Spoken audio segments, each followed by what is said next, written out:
అమ్మవారికి లక్ష కుంకుమార్చనలు, లలితా సహస్రనామ పారాయణాలు, ప్రతినిత్యం ఉభయ సంధ్యలలో దీపారాధనలు జరిపించడం వలన విశేష పుణ్య ఫలం లభిస్తుంది. ఈ పూజను ఈ మాసం అంతా ఆచరించిన వారికి అనంత కోటి పుణ్యఫలం లభిస్తుందని చెప్పబడింది. ఇందులో ప్రదోషకాలం అత్యంత మహిమాన్వితమైన కాలంగా చెప్పబడింది.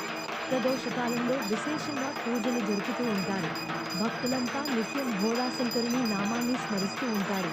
క్షణికమైన సుఖభోగాల కోసం పరితపించుతూ మందబుద్ధులు అవుతున్న మానవులు అరిషడ్వర్గాలకు దాసులై సంసార సాగరమును దాటలేకున్నారని, ప్రతిక్షణం మృత్యువు వల్ల వెంబడించబడుతూ మోక్షమార్గం తెలియక ఎన్నో ఈతిబాధలు అనుభవిస్తున్న మానవులను ఆవరించియున్న అజ్ఞానాన్ని రూపుమాపి యఫలమిచ్చే మోక్షము కలిగించు చక్కని కార్యమే ఈ కార్తీక మాస వ్రతం.